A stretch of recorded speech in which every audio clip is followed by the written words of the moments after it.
J'aurais voulu être une artiste pour pouvoir faire mon numéro. J'aurais voulu être une chanteuse pour pouvoir crier qui je suis. J'aurais voulu être une autrice pour pouvoir inventer ma vie.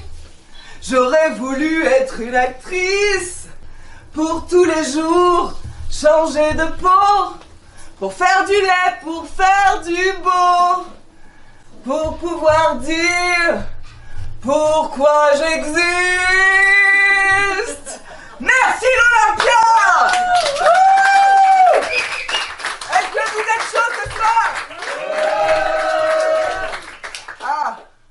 Je ne suis pas encore à l'Olympia.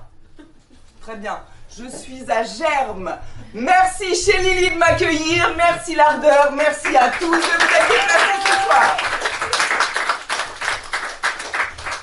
Alors oui, vous l'aurez entendu, je ne suis pas chanteuse. Non. Non, moi, mon métier, c'est éducatrice de jeunes enfants. Mon travail, c'est d'éveiller les plus jeunes, c'est de leur donner des armes. Et puis, surtout, les éveiller aux merveilles de ce monde. Et aussi de leur donner des armes. Parce que ce monde, il est quand même pas super parfois. Moi, ce que je préférais dans mon métier, c'était chanter des chansons. Faire des spectacles de marionnettes. J'adore ça. Les chansons, c'est un peu le langage pour ceux qui n'en ont pas. C'est une manière de parler quand on n'a pas les mots. J'ai toujours adoré ça, faire des spectacles. À l'école, j'étais toujours la première sur scène. D'ailleurs, à l'école, j'étais toujours la première. Oui, jusqu'en 5e. Jusqu'à ce que mon prof de maths m'envoie une éponge au visage et après, j'ai eu des mauvais résultats. J'ai dû bien travailler à l'école parce que je me rappelle une fois, j'étais vraiment une petite fille. Je tenais la main de mon papa comme ça et puis on passe devant les gardiens de la paix. Enfin, les forces de l'ordre. Enfin, le langage, c'est important. Et mon papa me dit, Aurélie, si tu travailles pas bien à l'école, tu finiras comme eux. Et là, en fait, il m'a regardé des pieds à la tête et il m'a dit, non, toi, avec un peu de chance, tu finiras au Crazy Horse. Voilà. Alors moi j'avais le choix, déjà si je travaillais pas bien à l'école, jamais mon papa il m'a dit si tu travailles bien à l'école tu feras, non. Il m'a dit si tu travailles pas bien tu seras soit flic, soit danseuse nue. Je crois que c'est un petit peu l'expression du patriarcat, c'est quand on laisse pas le choix aux femmes en fait. Voilà, ça c'était mon papa. Alors moi qui ai toujours aimé être sur scène, je vais en profiter ce soir. Je suis là devant vous, dans la lumière, avec ma robe de princesse. Je voulais le costume de peau d'âne, mais Corinne Massiero, elle l'avait déjà utilisé, donc je ne l'ai pas mis, puis c'était un peu ensanglanté, c'était pas top. Maintenant que je suis là, ce soir, devant vous, je vais vous raconter la fabuleuse histoire, le merveilleux conte de fées de Princesse Béquille. Vous pouvez applaudir.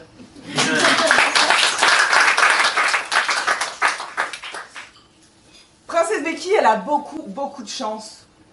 Quand elle est arrivée au monde, une bonne fée s'est penchée sur son berceau et lui a donné la grâce, l'intelligence, la perspicacité, l'humour. Lui a donné vraiment tout ce que la vie pouvait donner à une jeune fille. Beaucoup de chance surtout. Et puis, Princesse Béquille, elle était désirée. C'est vraiment une petite fille qui a été attendue. Princesse Béquille, c'était la première fille depuis 4 générations, attendue comme le Messie, vraiment. Dans sa famille, on l'a choyée. Quand elle était petite, pour ses anniversaires et ses Noëls, elle avait plein de jouets. Des petites dinettes, des petits fers à repasser, des petits poupons, des petites machines à laver, des serpillères. Tout ça pour bien lui faire comprendre que c'est bien gentil d'être une princesse, mais à un moment, il faudrait être une mère et une épouse. Ça aussi, c'est l'expression du patriarcat. Voilà. Princesse Becky naît dans une famille populaire, ouvrière. Sa maman a toujours rêvé d'être infirmière, mais ses parents n'avaient pas assez d'argent pour lui payer ses études et à 14 ans, elle a été travailler à l'usine. Une famille, tout ce qu'il y a de plus typique, la maman a élevé les enfants, et puis elle s'est arrêtée de travailler pour élever les enfants, puis quand les enfants sont devenus grands, elle est retournée travailler à l'usine et a touché sa retraite à 67 ans. Une famille nucléaire, c'est-à-dire que les enfants vivent avec le couple parental. Mais pas seulement parce que... Surtout parce que mon père, il travaillait dans une centrale nucléaire. Voilà. Mon père, il était agent EDF. Et il est rentré à EDF grâce à son père, qui est rentré à EDF grâce à son grand-père. Et il est rentré à 19 ans, il nettoyait les toilettes. Et puis au fur et à mesure, il a gravi les échelons. Il a même pu passer son bac à 39 ans grâce à EDF. Donc Princesse Becky, c'est une fille d'agent EDF. Et EDF, c'était vraiment comme une famille. C'était, vous savez, la belle époque du service public. Vous savez ce que c'est le service public? Quelqu'un? Je vais me permettre de vous donner une petite définition. Le fondement de la notion de service public est que certaines activités sociales, considérées comme essentielles et stratégiques, doivent être gérées selon des critères spécifiques pour permettre l'accès à tous et contribuer à la solidarité, à la cohésion sociale, culturelle et économique de la société. Ces activités doivent donc échapper à la logique du marché et à la recherche du profit. Un service public désigne une activité dont l'objectif est de satisfaire un besoin d'intérêt général. Ah, c'était la belle époque du service public, EDF. C'était le meilleur service public. Moi, je me rappelle des souvenirs avec EDF. C'était une famille. Pour Noël, on avait le droit à des livres et à des spectacles de cirque. Moi, j'adorais les spectacles, alors forcément, ça m'a beaucoup fait grandir. Et puis, grâce au 1% de la masse salariale, j'ai pu passer mon BAFA, grâce à l'IFOREP. Vous savez, où tous les agents EDF, ils mettent de l'argent ensemble pour des activités sociales et culturelles. Ah, c'était beau. J'ai un souvenir de toute petite sur les épaules de mon papa. Il avait un béret rouge, une grande écharpe rouge et un gros badge avec 3 lettres. J'arrivais à les lire. CGT. Avec mon papa, on allait en manif. Du coup, en 95, avec le plan Juppé, j'étais la première à manifester. Ouais, il m'a expliqué ce que c'était que la solidarité. Ça se perd aujourd'hui, c'est tellement nul. Mais mon papa, il m'a appris tout ça. Moi, j'ai grandi dans une cité. Mais pas une cité comme aujourd'hui, hein. Moi, c'était une cité EDF. Il y avait des petits pavillons avec des jardins. Et on était plein d'enfants du même âge. Et du coup, c'était comme une grande famille. Et on allait au centre de loisirs, on allait au ski. Et puis, on allait en colonie de vacances. Tous les étés, de mes 5 ans à mes 17 ans, j'allais 3 semaines en colo. Et les colos EDF, c'était des châteaux, des forêts enchantées, des licornes. C'était trop génial. Vraiment, j'ai appris le vivre ensemble. J'ai appris les règles de la vie en société. J'ai appris la solidarité, la justice, la dignité, ce genre de choses. Ouais, c'était le bon vieux temps. Et puis, comme moi j'ai toujours aimé les spectacles, vous dites bien qu'à la fin de la colo, j'étais la première sur scène. Je me rappelle, été 91, j'étais Mylène Farmer. Nager dans les eaux troubles des lendemains, attendre ici la fin, flotter dans l'air trop lourd du presque rien, à qui tendre la main si je dois tomber de haut, que ma chute soit lente. Je n'ai trouvé le repos que dans l'indifférence. Pourtant, je voudrais retrouver l'innocence. rien n'a de sens et rien ne va. Avec moi? Tout est chaos à côté. Tous mes idéaux, mes mots abîmés. Je cherche une âme qui pourra m'aider. Je suis d'une génération désenchantée, désenchantée. Merci de votre participation.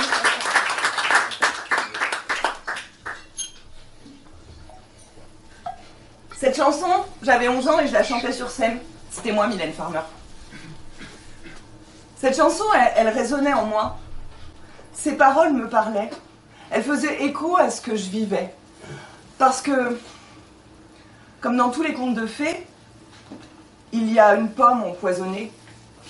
Il y a une quenouille à laquelle on se pique.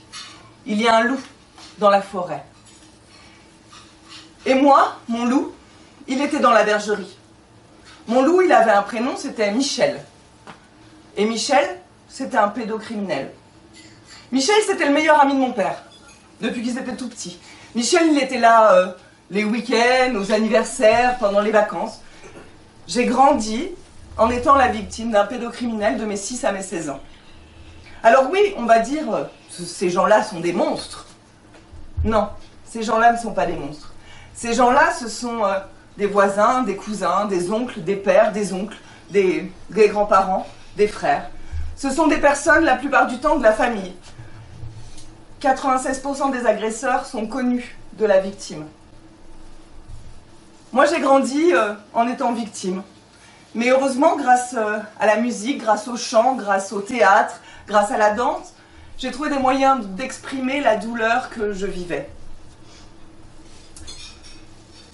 Ma conférence gesticulée va vous parler de pédocriminalité. Elle va vous parler de justice, d'accès aux soins, de victimologie, mais elle va surtout vous parler de résilience, enfin, de résistance. Si ce soir quelqu'un se sent mal par rapport au sujet, qui a trop d'émotions, vous êtes bien entendu invité à sortir, revenir, enfin voilà, je préfère vous le dire, c'est lourd comme sujet, donc vous êtes très courageux d'être là. Si vous avez besoin de prendre l'air, faites-le. Alors moi, je pratique les feuillages. Voilà. Pour commencer, moi, j'aime qu'on se mette d'accord sur le langage qu'on va employer, le vocabulaire. Vous ne m'entendrez pas parler de pédophilie.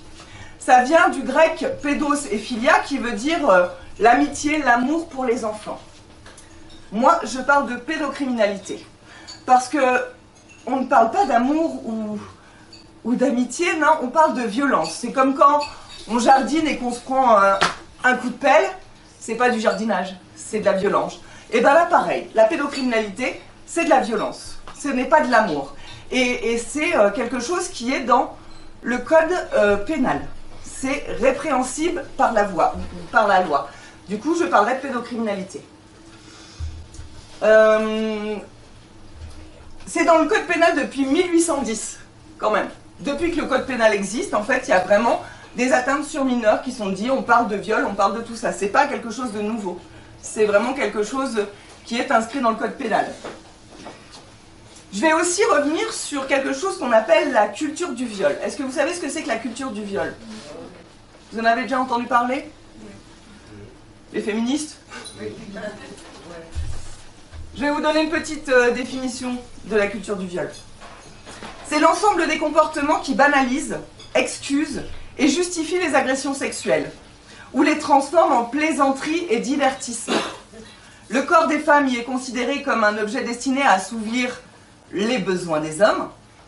Dans une telle culture, la responsabilité de l'agression repose sur la victime, dont la parole est constamment remise en cause. Par exemple, moi j'entends souvent dire elle s'est faite violer. C'est quelque chose que je ne peux plus entendre en fait dans cette forme pronominale de la phrase. En fait, on croirait que c'est la victime qui l'a bien cherché. Elle avait sa jupe certainement beaucoup trop courte et elle traînait certainement toute seule le soir. Non, elle a été agressée. La victime n'est jamais active dans l'agression ou le viol. Voilà. Donc victime, vous n'y êtes pour rien, ce n'est pas votre faute. On dit que je suis misandre. La misandrie, c'est pareil que la misogynie, mais c'est une réaction. Enfin, on devient misandre parce qu'on est mal... voilà, les hommes ne nous font pas du bien. Non, je ne suis pas misandre, je suis féministe en fait. Et le féminisme, c'est vraiment un mouvement qui a élevé le droit des femmes, mais aussi celui des enfants. C'est vraiment dans les années 70, quand les femmes ont repris possession de leur corps, et encore aujourd'hui il y a des combats à mener, qu'elles ont aussi pris avec elles le droit des enfants. Il faut savoir qu'il n'y a pas si longtemps, en fait, le père était propriétaire du corps de la femme et des enfants. Propriétaire. Vraiment. Qu'il leur appartenait. Donc oui, je suis féministe et je défendrai le droit des femmes, des enfants, des vulnérables et des minoritaires, c'est-à-dire pas les hommes. Voilà. Alors, je vais pas dire qu'il n'y a pas d'hommes qui ont été victimes. Il y a une enquête de l'Institut national des études démographiques qui s'appelle « Violence et rapports de genre » qui explique qu'en fait, oui, des hommes sont victimes. Ça arrive dans l'enfance et l'adolescence, ça arrive dans le cercle familial, dans le cercle sportif et des loisirs. Mais arrivé la majorité, ces violences cessent. Soit ils deviennent agresseurs, soit ils deviennent des hommes qui sont torturés et sensibles. On les aime bien. Bah oui, non mais oui. Par contre, les femmes, plus tôt les femmes vivent des violences, et plus elles auront de violences tout au long de leur vie. Et c'est pas seulement dans la rue, mais c'est aussi dans le cercle privé, dans le cercle professionnel, enfin, partout en fait où il y a des femmes victimes en fait. Voilà, il n'y a pas d'espace vraiment safe pour des femmes. Donc vraiment cette enquête, voilà, il y a des hommes victimes, mais pas à la même mesure que pour les femmes. Donc oui, je défendrai le droit des femmes et des victimes. Il y a un livre de Dorothée Ducy qui s'appelle « Le berceau des dominations, anthropologie de l'inceste », qui parle vraiment de la pédocriminalité et de l'inceste comme le berceau des dominations, comme le premier endroit où on va imposer sa domination, où le patriarcat, l'homme, va imposer sa domination. Je vous conseille ce livre. Voilà. Et c'est vraiment quelque chose de systémique, c'est ce qu'elle raconte. C'est systémique et c'est souvent l'inceste. C'est vraiment l'inceste le pire. Tiens, ah oui, c'est le moment où je sors mon livre de contes. Alors là, je fais... Waouh, il y a plein de paillettes. 1 sur 5. C'est le nombre d'enfants victimes d'agressions et de viols en Europe. 1 enfant sur 5. Voilà. Dans mon livre de contes, comme vous pouvez le voir, on raconte des histoires, mais on les chiffre aussi. Alors c'est le moment où je parle de chiffres. Moi, je suis un peu comme le petit prince. Déjà, je suis pas bonne en maths, parce que vous aurez compris pourquoi. Mais parce que les chiffres, pour moi, c'est pas du réel, quoi. Mais malgré tout, des personnes ont besoin d'entendre ça. C'est 3 enfants par classe victimes d'inceste. C'est chaque année 130 000 filles, 1 fille sur 5 en France, et 35 000 garçons, 1 garçon sur 13 en France, qui sont victimes de violences ou de viols ou de tentatives de viol.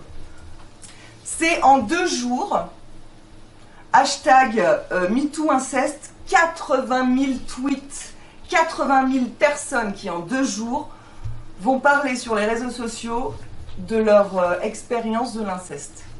Voilà. C'est 81% des violences qui commencent avant 18 ans, 51% avant 11 ans, 21% avant 6 ans. En gros, c'est plus de 6 millions de personnes en France, 10% de la population. Mais ce chiffre, en fait, il est tout petit, moi je pense, parce que c'est tellement dur de parler quand on est victime, c'est un courage tellement immense de dénoncer ces faits, que je me dis qu'il y en a certainement le double, voire le triple qui gardent ça au fond d'eux. Mais aujourd'hui, il faut arrêter, en fait. Il faut les montrer des doigts, un par un, ces méchants loups. comme on est en train de le faire, les PPDA, les Epstein, tout ça, là, tous un par un. La honte doit changer le camp. Nous n'avons pas à avoir honte. Nous sommes des putains de survivants. Donc, il faut libérer la parole, vraiment. Allez.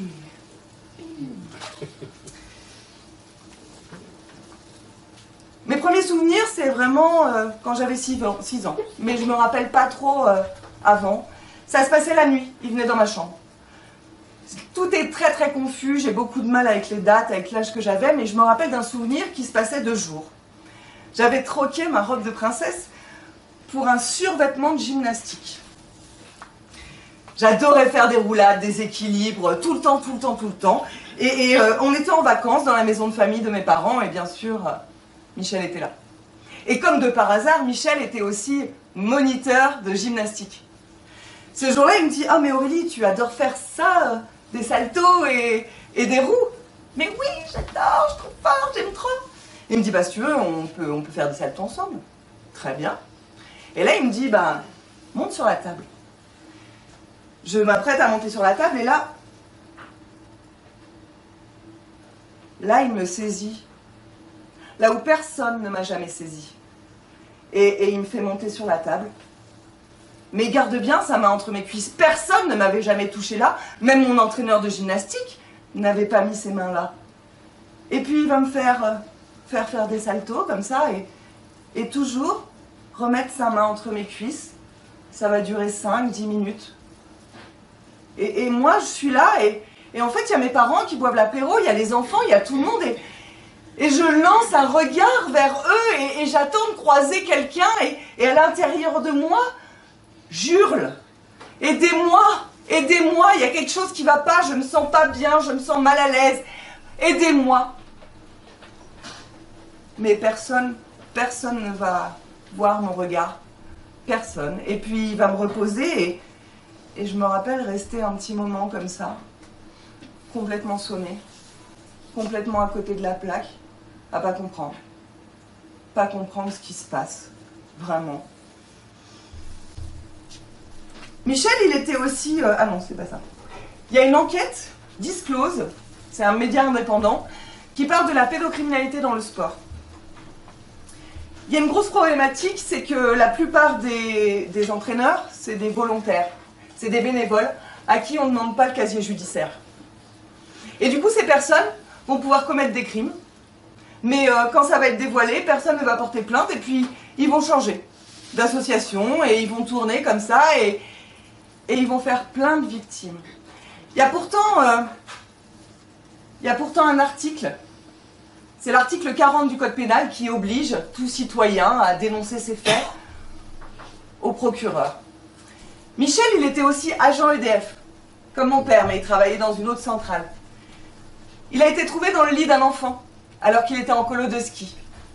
Personne n'a porté plainte, ni la famille, ni EDF. Alors qu'il y a bien cet article qui oblige les citoyens et les fonctionnaires à dénoncer ces faits. Aujourd'hui, je pourrais me retourner contre EDF, mais c'est bizarre quand même de se retourner contre la personne morale qui vous a fait grandir. Et en fait, c'est un peu ça aussi l'inceste. C'est très compliqué, c'est très contradictoire en fait, parce que c'est souvent des personnes qui nous aiment qui vont nous faire le plus de mal. Ah, c'est le moment de la blague. Tout le monde va bien? Ouais. J'entends pas? Ouais. Quel est le comble de la fille d'agent EDF? D'avoir trop de jus. Ouais. C'est ça en plus? Non. Mais c'est bien. Merci. Il y en a d'autres? D'être branché. D'être électrique. Ouais. D'être toujours au courant aussi. Et bien le comble de la fille d'agent EDF, c'est d'avoir été électrifiée dans sa propre maison. Voilà, mon père est agent EDF et j'ai pas vraiment mis les doigts dans la prise, mais j'ai quand même touché des fils dénudés qui font que mes doigts ont fondu. Voilà. J'avais 1 an et demi et j'ai eu des... Voilà, j'étais à l'hôpital pendant 1 an, tous les jours on changeait, ils voulaient me couper mes doigts mais ils l'ont pas fait. C'est quand même un comble. Voilà. Ma mère me dira que j'ai pas crié. Je suis restée collée et elle a pu débrancher au secteur. Il n'y avait pas de sang parce que ça cautérise l'électricité, bah, j'ai pas crié. J'ai pas crié. Et ben en fait, le viol, c'est un peu comme un coup de jus. Voilà. Là, je vais vous parler de victimologie. C'est vraiment l'étude des victimes et surtout des victimes de leurs réactions. Voilà. Donc en fait, quand je dis que j'ai pas crié quand j'ai été électrifiée, on reproche souvent ça aux victimes de viol. Mais t'as pas crié, t'as pas dit non. Pourquoi? T'aurais pu le repousser. Eh ben non, en fait. Le viol, c'est comme un coup de jus. C'est quelque chose qui va vous couper, en fait. L'émotion, le cerveau n'est pas du tout capable d'appréhender une telle violence. C'est quelque chose qui peut être mortel. Il va libérer des hormones comme la cortisol, en fait, qui peuvent être mortelles. Et du coup, quand le cerveau ne comprend pas ce qui se passe, il va tout couper. Il va faire disjoncter le système émotionnel. C'est vraiment une réaction neurobiologique. Et ça, on appelle ça la sidération. Être sidéré. C'est quand quelque chose vraiment qui nous arrive, qu'on n'attendait pas et qui est énormément violent. C'est pour notre survie, la sidération. Suite à ça, il y a un état qui s'appelle la dissociation. C'est ce que racontent souvent les victimes en disant bah, j'étais là, je voyais tout ce qui se passait, mais je ne ressentais rien à cause du coup de cette sidération. Je ne ressentais rien, je voyais ce qui se passait, mais j'étais en dehors de mon corps. Cet état dissociatif, il va suivre la sidération, mais c'est un état qui peut revenir régulièrement à cause de triggers, de déclencheurs, de choses qui rappellent la violence du viol ou de l'agression. Et la victime n'est pas... Enfin, il faut beaucoup de psychothérapie pour comprendre comment on fonctionne, mais des fois la victime va être en état dissociatif sans même le savoir.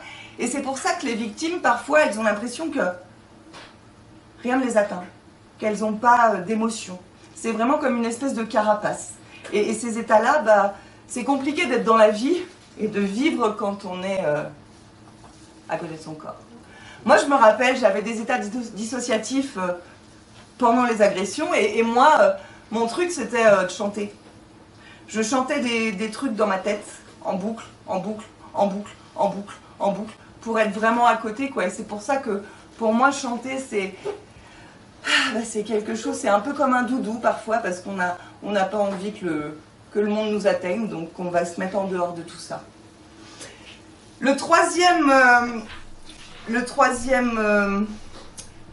La neurobiologique, c'est la mémoire traumatique. C'est ce que raconte Muriel Salmona, qui est une psychiatre, qui a un blog qui s'appelle mémoiretraumatique.org, que je vous conseille. C'est ces victimes qui vont enfouir dans une partie de leur cerveau toutes les agressions et qui vont continuer leur vie, comme si rien n'avait existé, et qui, 10 ans, 20 ans, 30 ans, 40 ans, 50 ans, 60 ans après, bah, ça leur revient, souvent sous la forme de cauchemars. Et par des triggers, par des choses. Là, j'avais rencontré une nana à 70 ans, son père venait de mourir, et en fait, elle s'est rendue compte à la mort de son père qu'elle avait été victime d'inceste pendant ses 18 premières années. Mais elle a vécu une vie en s'en rappelant pas et en vivant avec son agresseur. Donc voilà, quand j'entends la prescription, en fait la prescription c'est quand on porte plainte. Aujourd'hui on a 30 ans à partir de nos 18 ans, si on était victime enfant, pour porter plainte, donc jusqu'à nos 48 ans. Mais quand on sait que la mémoire traumatique peut aller au-delà de 50 ans, je me dis à quoi ça sert en fait. Voilà. Tout le monde va bien? C'était le petit moment un peu médecine légale quoi. Voilà, je suis pas experte, mais quand même... Mais il y a certainement une question qui vous taraude. Pourquoi Princesse Béquille? Non? Non? Si, ah, quand même. Eh ben, Princesse Béquille, ce sont mes 2 surnoms dans la vie. Déjà, Béquille. J'ai été gymnaste, j'ai été aussi volleyeuse. Je jouais en National 3. Ouais, enfin 2 mois, parce qu'après, en fait, j'ai eu 3 opérations du genou, 20 cm, enfin voilà. Du coup, à 16 ans, je me suis retrouvée avec des béquilles pendant 2 ans. À 16 ans, c'est un peu le moment où on va au bal, en boum. Enfin, moi, j'allais en free party, mais... Voilà. Et ben moi, j'y allais avec mes béquilles. Je montais les escaliers, je faisais tout à béquilles. Et du coup, mes copains, ils m'ont appelé béquille, simplement. Donc voilà. Et princesse. Alors certes, j'ai un port de tête magnifique. Je vous l'accorde. Princesse, c'est parce que je rencontre des amis.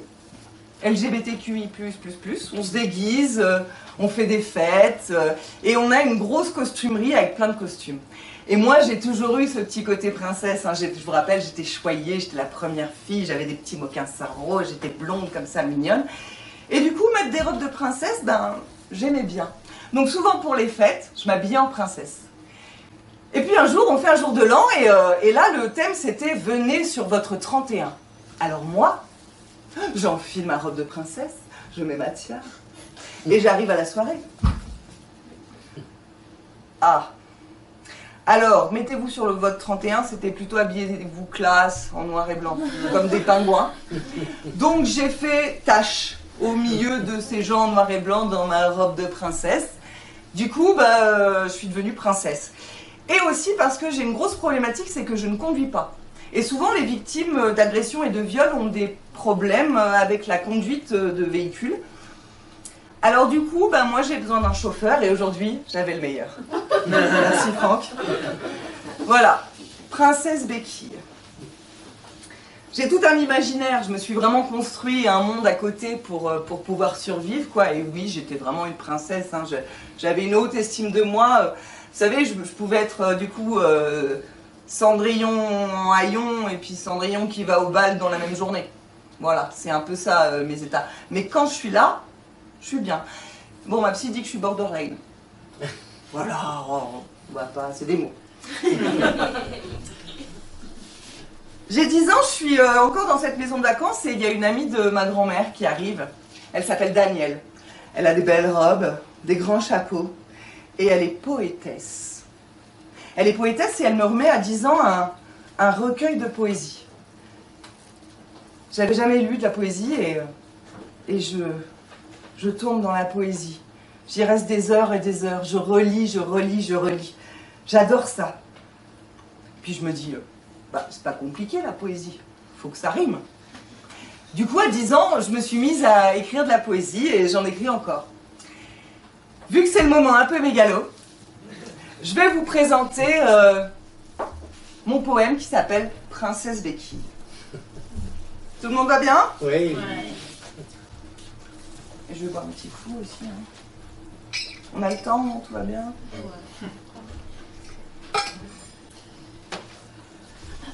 Princesse Béquille. Je suis la petite poussette qui égrène ses miettes en tout petit bout. N'importe où, dans ta vie, dans ton lit, sans dessus ni dessous. De ma trichophilie assumée, ton sol de laine sera jonché. Pour éviter le morcellement, je me déploie. Boulette malgré moi, je me répands mutillement à la manière d'un enfant, je sème ce qui n'est pas moi. Effrayée de me paumer, d'être abandonnée, je sème des bouts de mon cœur. Je m'éparpille pour ne pas partir en vrille.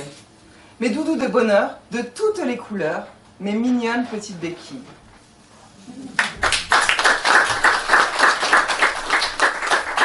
Alors ces petites boulettes dont je vous parle, c'est que voilà, j'ai 40 ans et des paillettes et je suce toujours mon pouce. C'est une de mes béquilles préférées et j'ai des petites boulettes de laine. Et du coup, vous allez peut-être pouvoir trouver ces jours-ci des petites boulettes de noir. C'est comme la petite poussette, voilà, pour pas me perdre. Je laisse des petits bouts de laine et puis après je fais ça. Très bien, allez hein. Comme dans tout conte de fées, il y a un crapaud, un prince charmant. Le mien, je le rencontre, j'ai 19 ans. On se rencontre en Ardèche. Il s'appelle le Rasta. Ça plante le décor. On tombe fou amoureux, vraiment. Fou amoureux et au bout de quelques mois, j'allais partir en art du spectacle à Lyon, je venais d'avoir mon bac et on se met à habiter ensemble. Et quand on est très amoureux, on a des relations sexuelles. J'avais des relations sexuelles avec le Rasta.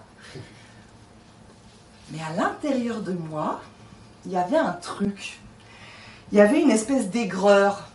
Il y avait beaucoup de colère. Il y avait de la rancœur. Je ne comprenais pas ce que c'était. Et un jour, alors qu'on était en plein ébat, je lui colle une droite. Et là, il me fait « Oh, c'est le Rasta. Hein. Qu'est-ce qui t'arrive, Aurel? Qu'est-ce qui t'arrive? Pourquoi ?» Et là, je sais pas. Est-ce que c'était parce que j'étais en dehors du système agresseur, j'étais plus chez mes parents, que j'étais seule, que j'étais face à quelqu'un qui m'aimait et qui m'écoutait? Ben, c'est sorti. Je l'ai vu. C'est sorti de ma bouche comme ça et je lui ai dit, mais Rasta, c'est peut-être parce que Michel, il m'a violée pendant toute mon enfance. Je suis une princesse énormément chanceuse. Le Rasta, il l'a entendu, ça. Il l'a entendu et il en a parlé. Derrière chaque homme, il y a une femme. À sa mère. Sa mère, c'est devenue une marraine, la bonne fée, c'est devenue une maman. Elle nous a retirés de là où on était, on est venu vivre chez elle et elle a fait la plus belle chose que quelqu'un puisse faire pour une victime de violence, c'est de l'accompagner chez le psy. Je suis allée voir mon premier psychiatre. Voilà. Et j'ai pu parler, mettre des mots, et me souvenir, et plein de choses comme ça. Et je les remercie encore aujourd'hui. Ma fille est née le même jour qu'elle. C'est un petit cadeau. On vit ensemble avec le Rasta. On est très heureux. Moi, je vais chez la psy et j'ai très peu de relations avec mes parents. On s'appelle une fois de temps en temps, voilà. Et un jour, mon père appelle. « Allô? Papa ?» Et là, il me répond. Devine chez qui on est. Sidération. Le Rasta, il le voit, ça. Il voit mon état. Il voit que je suis complètement sidérée. Et là, il prend le téléphone et il dit maintenant, ça suffit. On a des choses à vous dire. Vous allez venir. Je suis une princesse très chanceuse, c'est que mes parents sont venus. J'ai pu leur dire et ils m'ont cru. Ils m'ont cru, vraiment. Ils n'ont pas remis ma parole en cause. Parce que le problème avec les victimes, c'est ça, c'est qu'elles ne veulent pas parler parce que la plupart du temps, on va remettre en cause leur parole. Et c'est assez compliqué à dire. Si en plus il faut se justifier, c'est trop dur. Mes parents entendent ça et mon père, la semaine d'après, m'emmène au commissariat. J'ai l'impression que j'ai 6 ans et que je tiens la main de mon papa, quoi. J'arrive au commissariat, c'est sommaire, hein, il y a une table, une armoire et un commissaire. Et là encore, j'ai énormément de chance. C'est qu'on va prendre ma plainte pour viol. Il faut savoir que 75% des plaintes pour viol sont classées sans suite. Que les 25% qui restent sont requalifiés en agression sexuelle. Une plainte pour viol, ça va aux assises. Ça peut aller jusqu'à 20 ans de prison. Une plainte pour agression sexuelle, c'est en correctionnel. Et ça peut aller jusqu'à 7 ans de prison. Voilà. Donc moi j'ai beaucoup de chance. Je suis crue. Vraiment. Et je vais déposer plainte. Alors moi j'y aurais jamais pensé. Et si mon père ne m'avait pas emmené, je sais pas si je l'aurais fait. Et puis maintenant avec le recul je me dis mais ils ont pris ma plainte. Mais si j'étais venue seule, si j'étais venue avec une amie, est-ce qu'ils auraient pris ma plainte? Est-ce que le fait d'être avec mon père, le représentant mâle, ça n'a pas joué en ma faveur? Si vous devez porter plainte, n'y allez pas seul. Faites-vous accompagner et il y a des associations pour ça. Vraiment, n'y allez pas seul. La justice, c'est comme un rouleau compresseur. Je vous en parlerai plus tard. On est bien, ouais. On est là. Je porte plainte. Je vis avec le Rasta, je suis aide-éducatrice d'école à cette époque-là. Je travaille toute la semaine et puis le week-end, je vais en free party. Voilà. Alors comme vous pouvez vous douter, le Rasta, il avait la main verte. Donc je fumais beaucoup de joints. Je fumais pas la journée, mais le soir je me mettais plein de pets, on me faisait pousser, enfin voilà. C'était bien, voilà. Je me donnais plein plein de pets, et puis j'allais en free party, je prenais de la MDMA, du LSD, de la cocaïne, tout ce qui traînait, quoi. Le week-end, je faisais tout pour sortir de mon corps. C'est aussi un état de dissociation, en fait, et c'est pour ça que les personnes qui ont été victimes de violences, souvent vont aller se réfugier dans la consommation d'alcool, de drogue, de stupéfiants. C'est aussi pour se remettre dans cet état dissociatif où plus rien ne nous atteint. Donc voilà, on fume, et puis un jour, sa mère nous appelle en disant « Je sais pas ce que vous foutez, mais les flics vous cherchent ». Donc le Rasta prend tout, il jette tout, ils viennent, il part 36 heures en garde à vue, voilà, il revient, on continue notre vie, quoi. 3 mois après, on reçoit un papier du tribunal de grande instance de Dijon, j'habitais à Beaune à l'époque, et qui nous sommes de venir pour un rappel à la loi. Alors, on monte avec notre petite Corsa à Dijon, quoi. On arrive devant le proc, hein, on s'assoit, et puis bah oui, il va prendre le code, puis il va dire « C'est pas bien les stupéfiants, faut arrêter, maman », et 500 francs, parce qu'à l'époque, c'était en francs. Et on paye 500 francs, et puis voilà, on sort de là, ok, bon. Bon, ça nous a pas arrêté, mais voilà, 500 francs. Et puis là, on est au tribunal, et le Rasta, il me dit quelque chose d'assez intelligent, il me dit « Mais Aurel, t'as porté plainte il y a 2 ans, là ?» Ah mais ouais, c'est vrai, j'ai porté plainte, moi. Il dit, bah on est au tribunal, demande où ça en est. Mais oui, bien sûr. Donc j'arrive, juge d'affaires familiales, non c'est pas là, non plus c'est pas là. Bon, celle-là, hop, j'arrive, et là il y a une dame derrière son bureau. Bonjour madame, qu'est-ce que je peux faire pour vous? Bah bonjour, je suis Aurélie Roland, j'ai porté plainte il y a 2 ans à Beaune. Du coup j'aimerais savoir où en est mon affaire, quoi. Ben regarde comme ça, là, c'est une lettre. Je dis, bah non, mais je peux pas vous donner ces informations. Je dis, mais attendez, ces informations, bah, c'est les miennes en fait. Enfin, c'est moi qui ai donné les informations, donc j'ai le droit de savoir où ça en est. Non, vous avez pris un avocat? Ah non. Ah bah je savais pas. Ok, bon. Et je lui dis, non mais je suis là, vous pouvez me dire où ça en est. Enfin, quand même, la justice, vous savez, laisser la police faire son travail. Non, je voulais savoir. Et elle me dit, non madame, ce n'est pas possible. Alors il faut savoir, moi, que quand je me sens acculée, dans une impasse, impuissant, j'ai des comportements inappropriés. Et du coup, quand elle me dit non, et ben en fait je me dirige vers la fenêtre, j'ouvre la fenêtre et je commence à enjamber, en lui disant bah moi je vais sauter si vous ne me donnez pas les informations. Et là elle fait ah oui madame Roland, oui bien sûr, j'ai fait plainte. Bah du coup c'est au tribunal de grande instance de Riom. Riom, c'est où? Bah en Auvergne. Je dis mais moi j'ai porté plainte là en Bourgogne en fait. Ah oui mais parce que l'affaire est domiciliée là où habite le mec. Mise en cause. Le mec. Ah du coup il vit en Auvergne donc bah oui tout est domicilié là-bas. Et du coup moi bah moi je vais me faire des allers-retours en fait. Voilà, à mes frais. Jusqu'à Riom. Voilà, on s'en fout de la victime hein, en justice. Hein. Et pourtant je me suis portée partie civile hein, mais tout est organisé autour du mise en cause. Je reviens de ça, ça me perturbe un peu, vraiment, parce que j'y avais pas pensé, moi, je continue ma vie, je me défonçais, tout allait bien, quoi. J'ai des cauchemars qui reviennent, j'ai des cauchemars de persécution, des tsunamis, des tempêtes, des drones, l'armée, c'est la guerre, et je me réveille le matin avec une impression de mort imminente. Bah ça, c'est pas simple pour commencer sa journée, vraiment. C'est hyper compliqué, et en fait, les gens ne comprenaient pas au boulot que parfois j'arrivais comme ça ou que parfois je ne venais pas. Parce que quand on a passé une nuit comme ça, je peux vous dire qu'on a beaucoup de mal à... Surtout que moi je travaille avec les autres, quoi. Donc c'était un peu compliqué. Voilà, donc ça c'est vraiment une conséquence psychotraumatique en fait des violences. Les cauchemars notamment. Mais aujourd'hui, je prends un petit cachet et je fais des rêves. Vachement bien. Voilà. Ah oui. Cette histoire de justice, ça fait monter beaucoup de colère en moi, comme vous avez pu enfin, voilà, avec mes comportements inappropriés. Et du coup, j'ai écrit une poésie sur ma colère. Ça s'appelle, justement, « Je suis une cocotte minute ».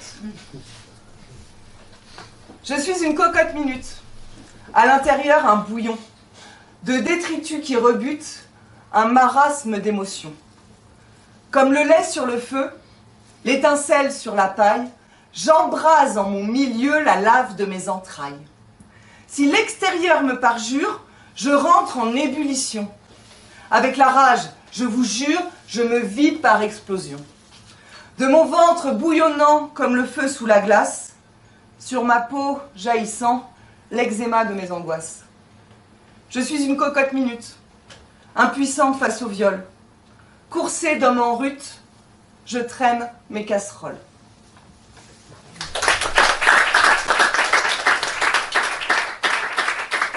Tout le monde va bien?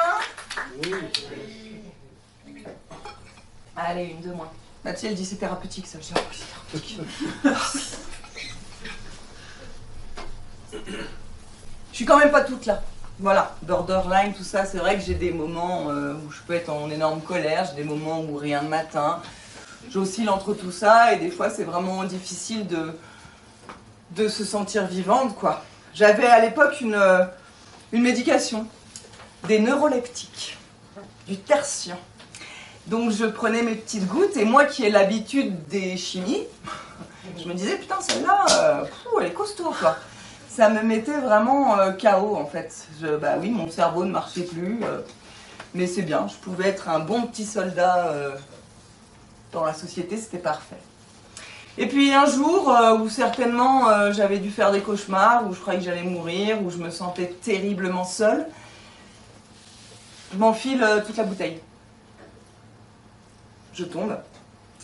Et même là, au sol, je trouve je sais pas quoi à l'intérieur de moi qui me dit « Non, il faut vivre !» Et je rampe jusqu'à ma voisine que je ne connaissais pas. Elle me racontera qu'elle est en 3e année d'aide-soignante. Elle attendait quelqu'un pour le thé. Elle a ouvert, j'étais dans mon vomi. Mais au moins, elle a pu me mettre en PLS, elle a appelé les pompiers, tout bien, quoi. C'était la meilleure personne pour m'aider. Je me retrouve à l'hôpital pendant une semaine. Je n'en ai aucun souvenir. Je ne m'en rappelle pas. Je me rappelle rentrer et puis aller toquer chez elle pour la remercier parce qu'elle m'a quand même sauvé la vie, quoi. Et puis on sort une petite table, un petit reuilly, on boit un coup et puis je lui raconte, quoi. Je lui raconte dans quelle détresse je suis, ce malaise, cette solitude, cette douleur. Et au fur et à mesure que je lui raconte, je vois son visage blêmir. Vraiment. Et puis à un moment, elle me dit « Mais Aurélie, je ne l'ai jamais dit à personne. Mais moi, c'est mon père qui m'a violée pendant des années. » Cette phrase-là, en fait, je vais l'entendre plein de fois. À chaque fois que je vais parler de mon histoire, il y aura forcément quelqu'un qui va me dire « Moi aussi, j'ai vécu ça. Moi aussi, j'ai vécu ça. Par mon père, par mon oncle, par un cousin, par machin. » Voilà. Je parlerai encore et toujours, et même si c'est difficile de parler, il faut en passer par là. Vraiment. Il ne faut pas que ça nous ronge plus que ça à l'intérieur. Ça, c'est Stéphanie. Elle m'a sauvé la vie. Je continue ma vie, hein. Je me sépare du Rasta, parce que c'est compliqué, hein, les relations interpersonnelles. Et puis je vais pas bien. Enfin, je veux dire, je continue à travailler, je continue à me défoncer, je continue à être dans un mécanisme de destruction. Je perds beaucoup de poids. Je fais 1m72 et à l'époque, je faisais 42 kilos. J'étais vraiment la peau sur les os, quoi. Et là, ma toubib me dit, là, ça va pas. Là, c'est pas possible. Je pouvais plus aller travailler, je pouvais même plus me lever, je mangeais plus. Enfin, c'était n'importe quoi. Et là, elle me dit, bon, bah, va falloir penser à une hospitalisation. Je dis, ok, d'accord. Et là, elle m'envoie dans un endroit merveilleux qui n'existe plus aujourd'hui, à Saint-Hilaire-du-Touvet. Je vais au sanatorium de Saint-Hilaire-du-Touvet, là-bas, et je suis, du coup, avec les troubles du comportement alimentaire, TCA, donc avec les personnes anorexiques et boulimiques. Dans ma chambre, on est 3. À ma droite, il y a une nana, elle fait 35 kilos, elle est nourrie par sonde, et elle fume des clopes, elle boit du jus de citron, et elle fait des kilomètres dans la piscine. Sa sonde, la nuit, l'étouffe. Du coup, elle s'étouffe et elle me réveille. Bon, voilà. À côté, il y a une personne qui fait 150 kilos, qui au bout d'une heure, on se connaît à peine, elle soulève son t-shirt, me montre une énorme cicatrice et me raconte sa descente d'organes. Bah moi le lendemain j'ai dit non, non, je suis pas bien là, enfin c'était compliqué pour moi en fait, je me retrouvais pas dans ces personnes, ça veut pas dire que j'étais mieux ou quoi, mais c'était pas de ces personnes là, enfin J'étais vraiment mal, quoi. Et du coup, la psy a compris que de toute façon, enfin voilà, j'avais besoin d'être dans une chambre seule déjà. Et puis elle me dit, bon, tu te retrouves pas là-dedans, toi ce qu'il faut, c'est retrouver le goût de la vie. C'est ça qui me manquait, le goût de la vie. Et elle me dit, bah, là, en fait, il y a des personnes qui sont là, qui sont paraplégiques, tétraplégiques, qui ont eu des accidents de parapente, de moto, de ski. Il y a des jeunes qui sont là pour passer leur bac et leur BTS de manière adaptée sur 1 an, 2 ans. Coup de va avec eux. Ok, donc moi je me retrouve avec ces jeunes, salut, et là ils me disent, la valide, elle va prendre un fauteuil. Ok, donc me voilà, pendant 2 mois, en fauteuil roulant, à faire plein de trucs, hein. Bah ouais, j'ai fait du badminton, j'ai fait du ski, j'ai fait du basketball, j'ai fait des apéros, enfin... C'était super d'être avec ces personnes parce que je me rendais compte de ce que c'était que le handicap en fait. Le handicap physique que je ne connaissais pas et puis surtout comment la vie était compensée. Comment on pouvait compenser en fait par du mobilier, par des outils, par... Vous voyez, moi je conduis pas et en fait il y avait un mec qui était vraiment très tétraplégique et ben lui il avait un gros camion de l'agence touristique et il le conduisait tout seul. Donc moi ça m'a fait vraiment relativiser. Et puis j'en suis arrivée à un moment à me dire, mais moi aussi je suis une handicapée en fait. Moi je suis une handicapée de la vie, je suis une handicapée émotionnelle, je suis une handicapée de la relation. Certes, ça se voit pas, je suis une princesse, j'ai tout pour moi, ça se voit absolument pas. Et là je vais vous parler de ce que j'appelle l'allégorie du bus. Attention, on s'accroche. Accident de bus, quelqu'un se prend un bus, parce que l'autre fois j'ai dit ça et il y a quelqu'un qui est venu me voir en me disant, ah bah moi je me suis pris un bus. Là, ah, c'était pas le sujet, mais merci. Il y a vraiment quelqu'un qui s'est pris un bus. Et du coup, on se prend un bus. Si on meurt pas, on est dans le fossé, on est démembré, on est plein de sang. Plein de sang. Mais là, en fait, il y a les pompiers qui vont arriver, on va vous mettre sur une civière, on vous amène à l'hôpital. On sait qu'un os, ça met 2 mois à se ressouder. Et puis si vous avez des séquelles, vous allez en réadaptation, rééducation. Et puis si vous avez encore des séquelles, là, vous avez une carte et une allocation et on adapte votre temps de travail, on adapte votre vie en fait. Alors ça ne veut pas dire que les personnes qui ont des problématiques physiques n'ont pas de problématiques psychologiques, mais en tout cas, quand c'est physique, on vous prend en charge médicalement. Enfin vraiment, vous êtes accompagné jusqu'à avoir une allocation si vraiment l'accident a été trop dur pour vous, quoi. Ben moi, en fait, je me suis dit que je me suis pris un bus psychique. Et mon bus, voilà, il est passé, il est repassé, il est repassé, voilà, pendant 10 ans, quoi. Moi, j'étais là, dans le fossé, hein, puis personne m'a vu. Et puis j'essayais tant bien que mal de ramper avec ma psyché complètement éclatée, quoi.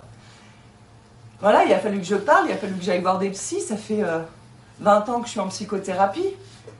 Mais à aucun moment, on a pris en compte ça. En fait, on n'a jamais adapté mon temps de travail, on donnait des cachetons, hein, c'est tout, et voilà, en fait. Donc, moi, je lutte pour que les conséquences psychotraumatiques des violences, qu'elles soient sexuelles ou autres, soient reconnues par la médecine, par la sécurité sociale, soient reconnues comme des maladies, quoi. Enfin, je veux dire, on n'est pas tous bipolaires, quoi. Mais on a besoin, moi j'aurais peut-être besoin d'une allocation, j'aurais peut-être besoin de faire un dossier MDPH, quoi. Voilà, ça c'est mon petit combat. Je vais boire un coup parce que la suite, c'est la justice. Alors moi au début, je me suis dit, ouais, la justice, je vais vous raconter les assises. Oh non, mais c'est la merde. Non, j'ai pas envie en fait, parce que vraiment, la justice, c'est une double peine. C'est pas pire que ce que j'ai vécu, c'est une autre violence. C'est une violence institutionnelle. Et quand vous êtes victime de violences sexuelles, ben vraiment, il n'y a personne pour vous aider. Je le redis, faites-vous accompagner par des associations de victimes. Donc, je prends une avocate qui va être une marraine de la bonne fée, qui va vraiment saisir tout mon dossier, qui va aussi grassement se payer. Et puis, du coup, elle me tient au courant et elle me parle d'une instruction. Donc l'instruction, c'est l'enquête qui est menée sur l'agresseur. Les années passent. Pas de nouvelles, quoi, rien. Ok. Jusqu'au jour où je reçois une lettre où je suis convoquée chez le juge d'instruction. Mon avocate a une audience ce jour-là hyper importante, elle me dit je peux pas venir, elle m'explique, du coup il va m'expliquer l'enquête, où ça en est, tout ça. Je dis ah bah super, on va me tenir au courant. Du coup bah je fais mon petit aller vers Riom, et j'arrive là dans le bureau du juge d'instruction, c'est très sommaire. Une table, une grande armoire, et puis un petit monsieur engoncé avec des lunettes chauves, pas très accueillant, vraiment pas accueillant. Je m'assois, et j'ai le malheur de lui poser une question. Excusez-moi monsieur, mais pourquoi ça a mis autant de temps entre le moment où je porte plainte et le moment où je vous rencontre? Il y avait 5 ou 6 heures qui s'étaient passées. Et là, le petit monsieur, il s'énerve. Il repousse la table, il va vers cette grande armoire, il l'ouvre. Et là, il me dit, mais Madame Roland, vous n'êtes pas toute seule. Vous n'êtes pas toute seule.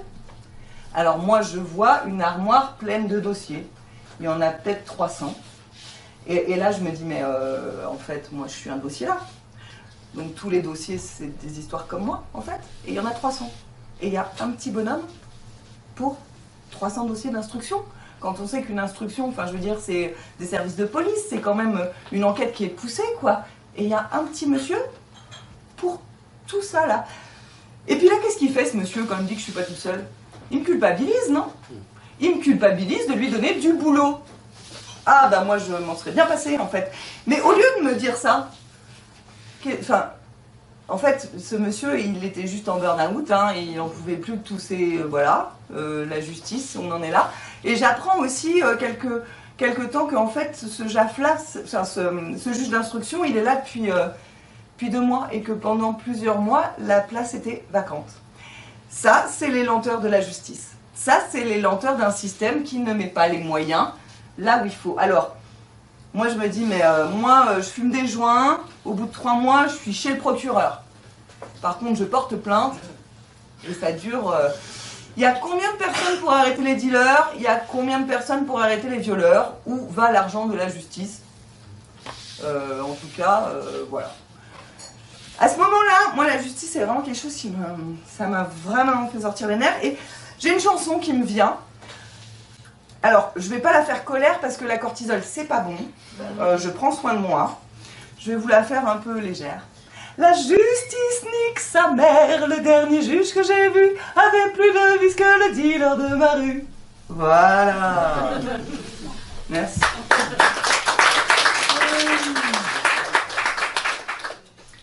Je reviens de ça. Donc, il y a bien une instruction en cours. Il s'avère que, vu qu'il était moniteur de gymnastique, tout ça, il y a d'autres victimes. Et c'est un peu ça qui est bien pour moi, c'est qu'il y a d'autres victimes. Je reçois, je crois que c'est du coup 2008, moi j'ai porté plainte en 2001, donc 7 ans d'instruction, je reçois enfin la convocation aux assises de Riom. Je me rends là-bas avec mon avocate. Mon avocate m'avait expliqué, hein, tout est très protocolaire. Vraiment, enfin, il y a l'agresseur, les jurés, voilà. C'est comme un peu du théâtre. Tout le monde a son costume et remet ce costume. Et on commence déjà par parler de l'agresseur. N'allez pas les premiers jours, sauf si vous aimez Faites entrer l'accusé, quoi. Mais on raconte comment cette personne a été... Alors lui, il a vu son père agresser ses sœurs adoptives. Voilà, c'est ça qu'il dit. Et du coup, il est devenu agresseur. 75% des agresseurs ont été victimes. Comment on casse ce cercle?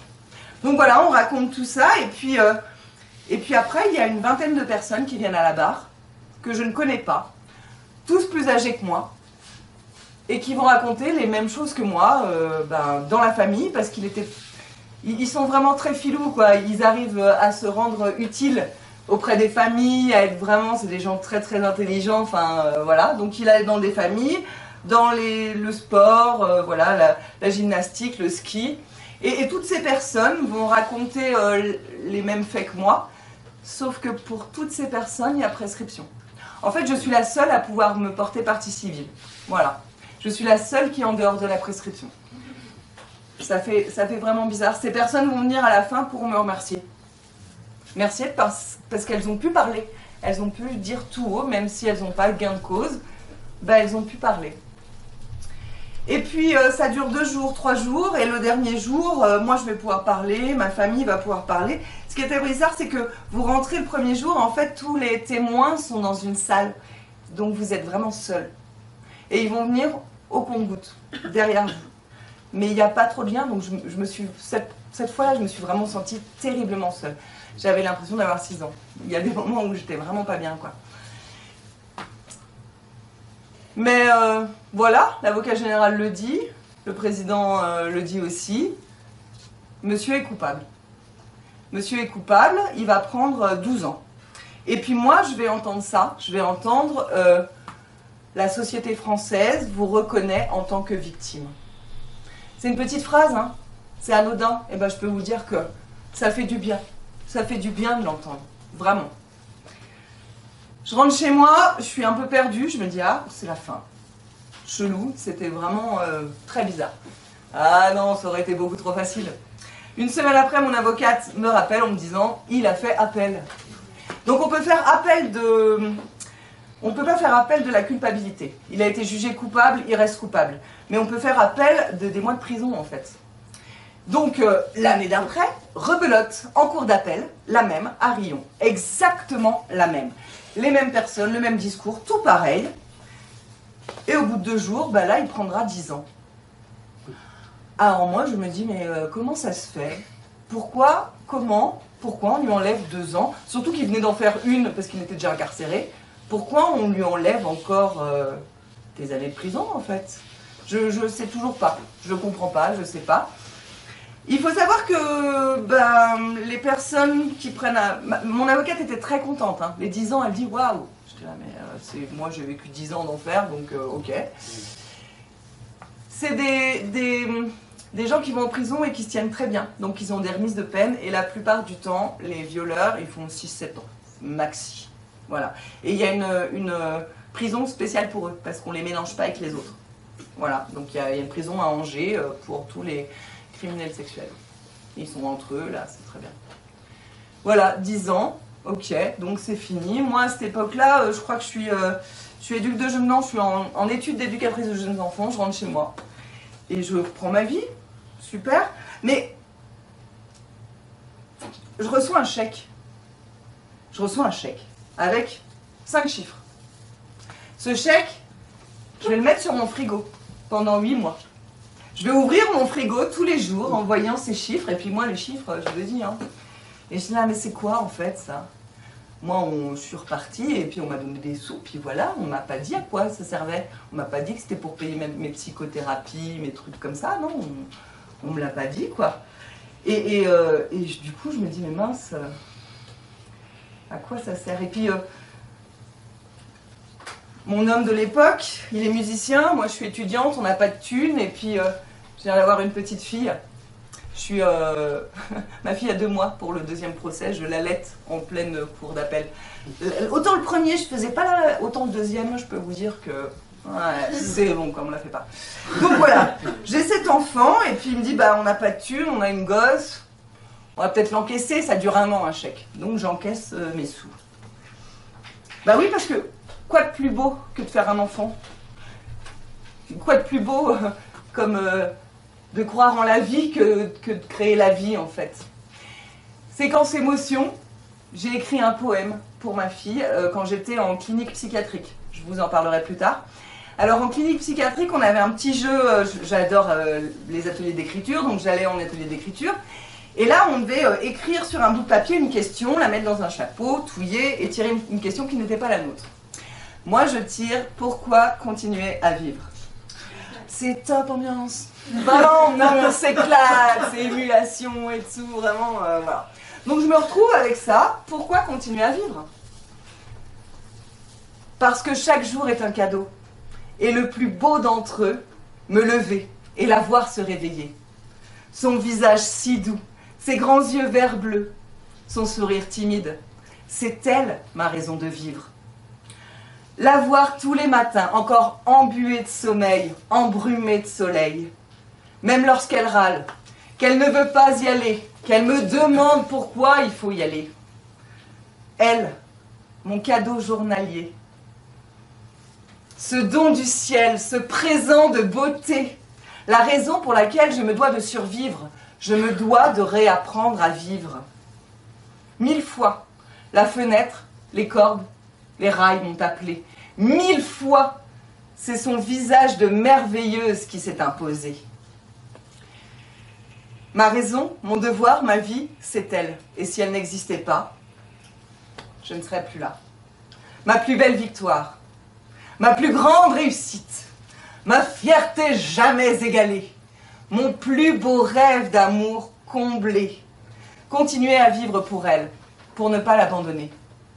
Merci ma merveilleuse, ma vie, celle que toujours j'appellerai mon bébé.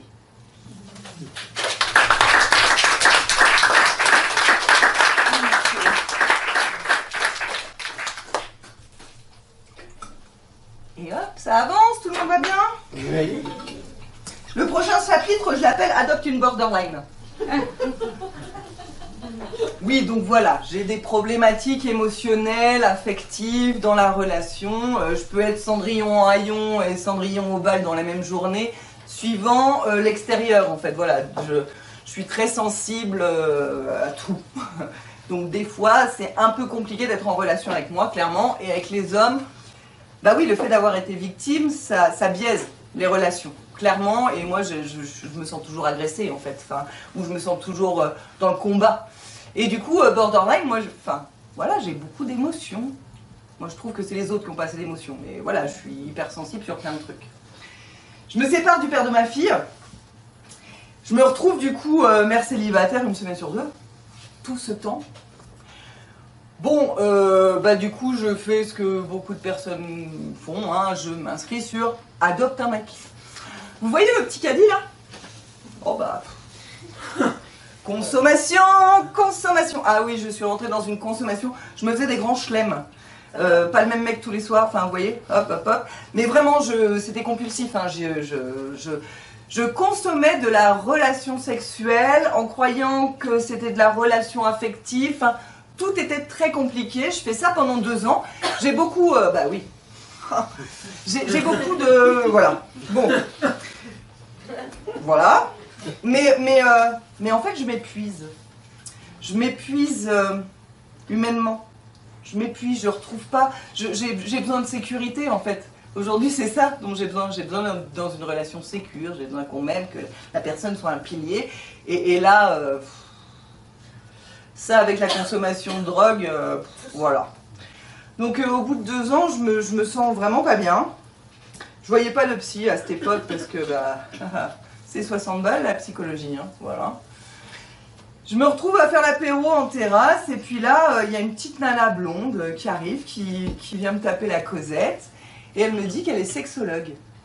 Je dis, mais c'est quoi ça? Elle me dit, voilà, moi je suis thérapeute en sexologie. On discute un peu puis elle me donne sa carte. Et je me dis, tiens, pourquoi pas? Je vais la voir pendant 3 ans. Elle va me faire des petits schémas. Et c'est très bizarre parce que le premier schéma qu'elle me fait, c'est un bonhomme coupé en 2. Je dis, ah bah tiens, ouais. Et puis elle va m'aider à recréer tous les fils de mes émotions. Et puis surtout, elle va m'apprendre le respect de soi, de savoir quelles sont mes limites, de savoir mes besoins, mon désir aussi, que je ne connaissais pas, en fait, que j'ai rencontré avec la sexologie. Je vais la voir pendant 3 ans et je suis très contente. Parce qu'aujourd'hui, si je suis la femme que je suis, c'est grâce à elle et c'est vraiment une marraine, la bonne fée. Elle va m'expliquer qu'en fait, les victimes, elles sont hypersexuelles ou hyposexuelles. Donc moi, je suis du côté hypersexuel. Mais c'est la même chose, en fait. C'est pour aller recréer, en fait, les violences, quoi. Pour encore se retrouver dans la dissociation. Mais ça, si c'est pas compris, en fait, on en pâtit énormément. Je vais me reconstruire petit à petit et puis je vais être à nouveau ouverte à la rencontre. Je vais rencontrer un homme. Alors il a tout du prince charmant, en apparence. J'ai écrit un texte que je dédicace à toutes les femmes qui ont vécu des violences.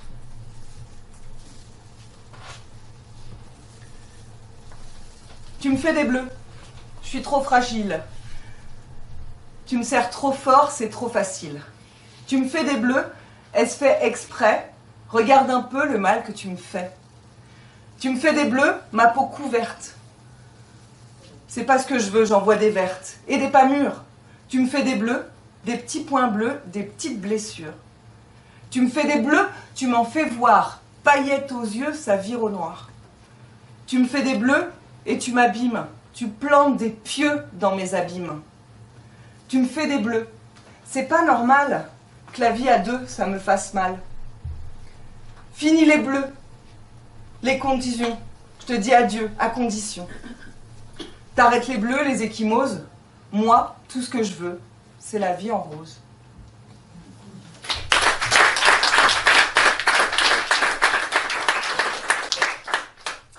Donc je rencontre un homme, il est beau, il est riche, il est intelligent. Vraiment, j'ai beaucoup de chance, il est très riche, très intelligent, très beau. Mais moi, il va me faire des bleus.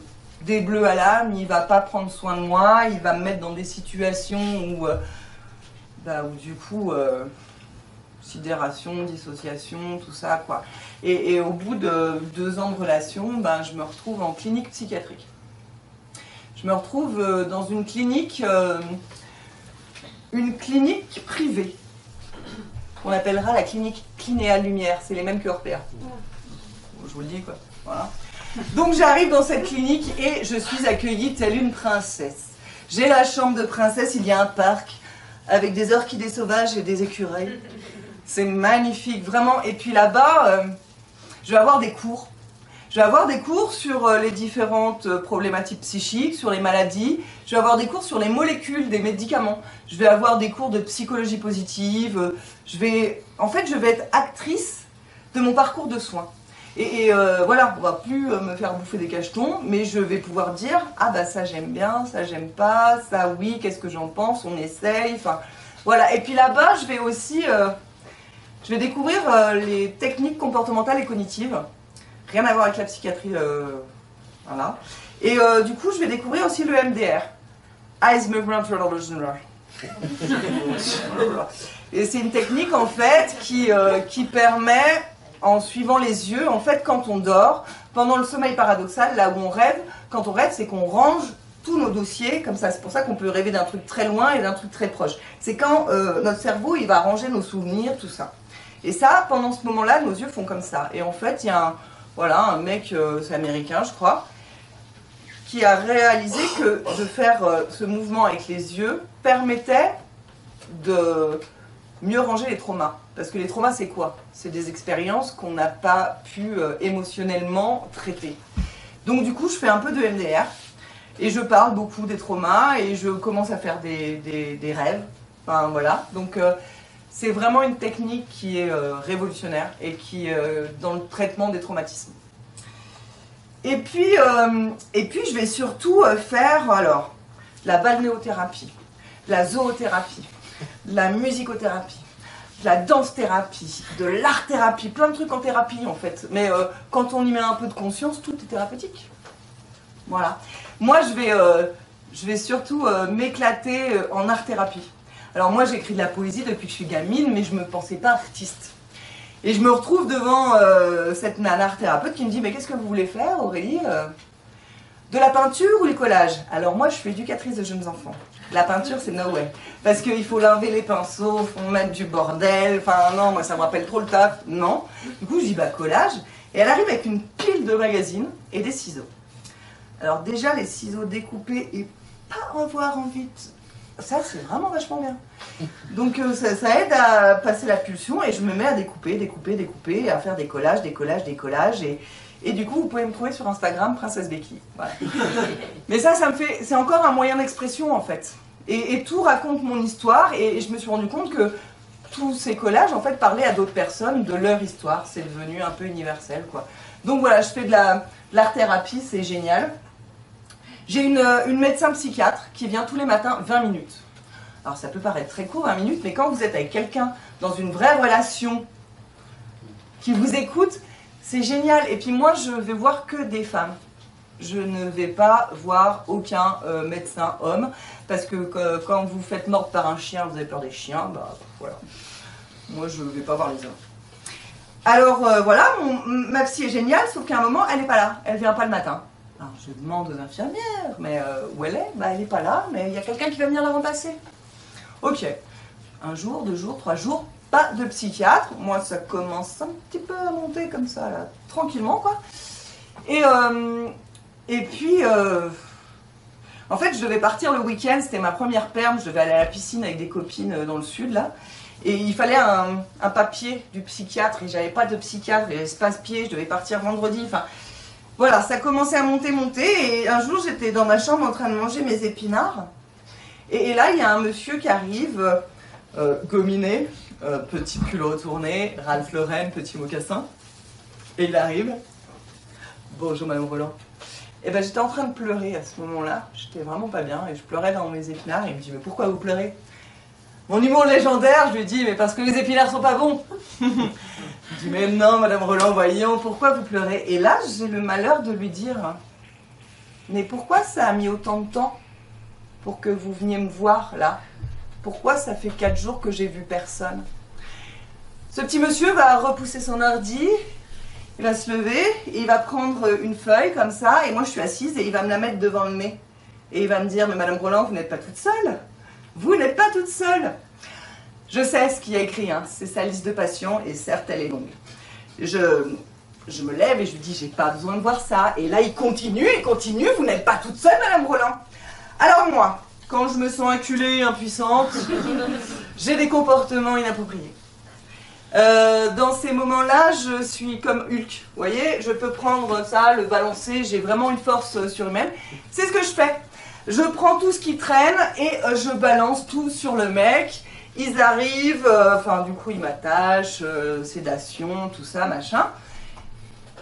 Et puis le lendemain, ils me convoquent dans le bureau, ma psychiatre est là. Je dis bah tiens, génial. Et il me demande de m'expliquer. Et puis moi je lui explique que ça avait fait trigger, en fait, qu'on me l'avait déjà fait le coup de madame, vous n'êtes pas là. Que moi en fait j'ai besoin de parler et que à aucun moment, enfin, il était en train de me culpabiliser que encore je lui donnais du boulot, quoi. Il était en train de me culpabiliser qu'il avait 50 patients, le pauvre, et que, bah oui, il avait 50 patients, mais à un moment, ce que je lui raconte, moi je suis éducatrice de jeunes enfants, je faisais du domicile. J'avais 40 familles, hein. Et parfois j'arrivais et il me disait, mais pourquoi vous avez mis autant de temps? Et moi je disais, mon institution elle est complètement défaillante et en fait j'ai beaucoup trop de travail. Je vous prie de m'excuser pour le temps, j'espère qu'on va pouvoir travailler ensemble. À aucun moment, j'allais culpabiliser les familles qui étaient déjà dans des situations critiques, quoi. Donc j'explique tout ça et il me garde. On vire pas les gens en clinique comme ça. Hein. Il me garde. Il faut savoir que j'ai contracté 3 mutuelles différentes, que j'ai payé 200 € tous les mois pendant 2 ans, et que tous les 15 jours, je faisais des chèques de 2500 €. Ça, c'est le prix de l'hôtelier, en fait. Quand vous allez en clinique psychiatrique privée, vous ne payez pas les soins sont remboursés par la Sécu. C'est l'hôtel, enfin, la chambre médicale, qui est payante, en fait, 130 balles par jour, un truc comme ça, quoi. Donc voilà, je faisais des chèques, tout ça m'a été remboursé, mais j'ai continué à payer mes 200 € alors que j'avais pas de thunes pendant des années, quoi. Voilà, le prix de la clinique privée. Mais en tout cas, ça m'a fait énormément de bien. Et je l'ai oublié de le dire, mais en fait, je lui ai balancé mes épinards à la gueule et il y en avait partout comme ça, et c'était drôle. Et la petite ASH, elle est venue, elle m'a dit, de toute façon, les épinards, ils étaient pas bons, puis il était trop con. Voilà.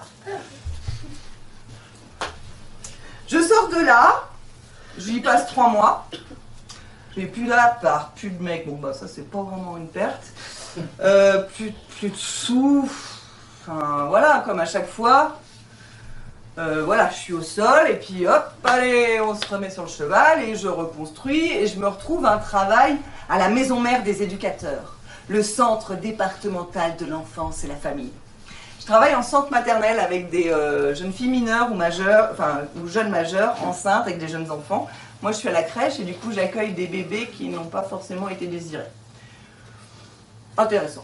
Voilà. J'aime beaucoup mon travail. J'avais jamais travaillé en crèche, mais je me retrouve vraiment avec des tout petits enfants de 2 mois et demi et qui ont déjà de lourds passifs, quoi. Et je suis bien dans ce travail et puis je chante mes chansons, mes marionnettes. Je suis très contente. Jusqu'au jour où, accident du travail. Je tombe avec un enfant sous le bras. À cause d'une barrière à la con, mon pied est resté coincé dedans. Enfin, et je me vois partir avec cet enfant de 5 mois sous le bras. Et là, je me dis, je vais tuer le bébé, quoi. Mais heureusement, je suis gymnaste. Alors j'ai fait une petite vrille et je suis tombée sur mon flanc et sur l'épicondyle. J'ai été en écharpe pendant des mois, j'ai en accident du travail, j'ai pas pu retourner à mon travail. D'ailleurs, du jour où je suis partie, ils m'ont jamais rappelé. Merci l'institution qui vous prend pour des pions et qui vous met en danger, mais bon. Et du coup, je me retrouve là avec ce bras en écharpe, à me dire, bah, je vais peut-être plus pouvoir porter des bébés, puis en plus, je faisais plein de cauchemars. Des cauchemars de bébés morts, j'étais une mouche et j'accouchais de bébés morts. Enfin, ça devenait très compliqué et en fait, je fais un truc que j'avais jamais fait avant, mais dans ces moments-là, moi, j'ai une envie de me taper la tête contre les murs. Je le fais pas, enfin, je le fais plus, puisque je l'ai fait. Et quand j'ai ça m'angoisse tellement, du coup, j'appelle les urgences psychiatriques. SOS Amitié, quoi. Trop bien. Et ils viennent me chercher et j'arrive du coup aux urgences, ils prennent soin de moi et après je vais à l'UPUC, donc post-urgence psychiatrique. Donc là on est à l'hôpital public, c'est sommaire, hein. Il y a un lit, une armoire, voilà. Je vois une psychiatre qui me parle beaucoup de médicaments. Là-bas il n'y a pas de zoothérapie, balnéothérapie, il n'y a rien, non, ils me disent vous pouvez aller faire un tour dans le jardin. Ok. Voilà, il n'y a rien, il n'y a même pas des feux, des feuilles, rien. Et puis, ouais, on me donne des cachetons, on essaye de voir pour ces cauchemars. Pas top, elle essaie des trucs, la mélatonine, ça marche pas, ok. Et puis un jour, hop, rebelote, ma psychiatre n'est pas là le matin. Ok, d'accord. Et elle m'avait fait changer de traitement la veille. Elle m'avait dit de prendre des coups de rose, donc je prends des coups de rose. Et je me lève vraiment mal. Mais vraiment mal, à côté de mon corps, une envie de gerber, envie de pisser, impossible de me lever. J'appelle l'infirmière qui prend ma tension, j'avais 9, c'est peu. Et puis je lui dis aidez-moi à faire pipi, et puis elle s'en va. Et je suis dans mon lit, je suis pas bien, vraiment pas bien, quoi. Et là elle revient. Avec un docteur. Avec vous savez, la chemise de docteur, on aurait dit un mannequin de la Redoute un peu. Et il arrive vers moi, puis il me dit, bah Madame Roland, ça vous convient pas le traitement? Et je lui dis, bah non, je suis pas bien en fait, vous m'avez donné quoi là? On vous a donné du Terralem. Ah, c'est des neuroleptiques! Ah, mais je leur avais dit que, en fait, moi les neuroleptiques, on arrêtait, j'avais fait une TS avec, je ne supporte pas ça. Mais Madame Roland, c'est pas à vous de décider. C'est pas à vous de décider. Ah, c'est pas à moi de décider. D'accord. D'accord, c'est pas à moi de décider. Donc, je me sens très mal, vraiment. Et en fait, je me sens pas entendue. Et là, je lui dis, mais vous êtes qui? Elle est où, ma psy? Je suis le chef de service, docteur Michel. Alors là, j'ai 6 ans, je suis dans mon lit. Si vous voulez, le monsieur, j'ai le temps de lui dire, j'ai pas envie de te parler, toi. Je veux pas te parler. Et il s'avance vers moi, il me dit, si vous ne parlez pas à moi, vous parlerez à personne. Et il se barre. Et il me laisse. Et moi, quand je me sens acculée, impuissante, tout ça, j'ai des comportements inappropriés. Bon, là, on a l'hôpital public. C'est sommaire, il n'y avait rien. J'ai pris un bouquin, je vais faire ça. Voilà. Rien, mais je crie quand même, je suis un peu dans tous mes états. Et en fait, il revient. Je me remets sur mon lit et je suis vraiment, dans ces moments-là, un espèce d'animal, quoi. Enfin, sauvage, vraiment l'enfant sauvage, quoi. Et il se penche vers moi et il me dit, mais madame, vous croyez où? À l'hôpital psychiatrique. Mais vous vous prenez pour qui? Ben, une patiente. Et il me dira ça, il me dira, c'est intolérable votre comportement. Soit vous allez à Novillard, soit vous rentrez chez vous. Novillard, c'est, moi je me dis, ouais, pourquoi pas. Comme un camp de vacances, c'est vraiment l'asile en fait. Moi je me dis si je vais là-bas, on me file des cachetons toute la journée, j'ai plus à faire Pôle emploi, tout ça, j'en ai plus rien à foutre. Pourquoi pas? Je sais que si j'y vais, je reviens pas. Donc en fait je vais dire ok, j'appelle un ami, inconnu, qui va venir me chercher 9 de tension, qui vient de péter sa crise, qui est complètement explosée, et ils vont me laisser repartir. Je n'aurai plus de nouvelles d'eux non plus. Voilà, donc je rentre chez moi, heureusement que j'ai des personnes qui me font boire de la tisane, qui prennent soin de moi, mais Ça, c'est l'hôpital psychiatrique. Service public, vous vous rappelez? Hein? Donc voilà, ça va être ça, là bientôt. Vous avez de l'argent, vous avez des mutuelles, vous avez des soins au top. Mais vraiment au top. Sinon, alors déjà l'hôpital n'a pas d'argent, mais alors la psychiatrie, c'est l'enfer. Voilà pourquoi je défends les services publics, parce que la justice n'a pas les moyens, il n'y a pas de moyens, on ne met pas les moyens en fait pour ceux qui en ont le plus besoin, pour l'intérêt général, pour les personnes qui sont les plus vulnérables. Et les plus vulnérables sont souvent les personnes qui ont le moins d'argent. Voilà ma défense du service public et pourquoi aujourd'hui, voilà. Bon, j'y crois encore, mais voilà. Vive Uber? Non. Eh ben, on est bien. Eh ben, on arrive au moment préféré. C'est mon moment préféré. On arrive vers la fin, tout le monde va bien? Oui. Je bois un petit coup parce que... Bon, moi, je suis quand même quelqu'un de très vivant. Vous avez pu remarquer, malgré tout ça, je pète la forme, je suis quand même dynamique. Puis moi, j'aime bien les choses de la vie, boire, manger, fumer, baiser, chanter, voilà. J'adore, quoi. Et sortie de tout ça, je me retrouve sans ma fille, avec un peu d'argent, et je me dis, je vais me faire plaisir. Je vais me faire plaisir, j'avais envie de faire un stage. Donc j'avais très envie de faire du trek, j'aime bien marcher. J'avais très envie d'aller au Maroc, parce que j'ai un passeport blanc, vous savez, un passeport de blanc qui me permet d'aller partout. Du coup, moi je vais souvent au Maroc, c'est pas loin, c'est pas cher, j'adore là-bas. Et puis je me disais, tiens, je ferais bien aussi un stage un peu artistique. Je suis clown, je fais du clown depuis des années, et je me dis, tiens, j'ai envie de faire un truc comme ça. Je fais des recherches sur Google, comme ça, là. Et là, trek silencieux et stage de clown dans le désert marocain. Alléluia! Génial! Je prends mon téléphone, j'appelle, je me retrouve avec une asso du côté de Bordeaux qui me dit, prends un billet d'avion pour Marrakech, on se retrouve à Marrakech. Génial! J'arrive là-bas, donc on partait pour le désert. On est dans un minibus, on est une dizaine de personnes, des personnes qui n'avaient jamais fait de clown ni de trek. Très intéressant. Et puis on descend direction Ouarzazate, Mamid. Et là, on se retrouve bloqué dans le col du Tishka par une tempête de neige. Alors c'était en février, mais une tempête de neige, moi j'allais dans le désert.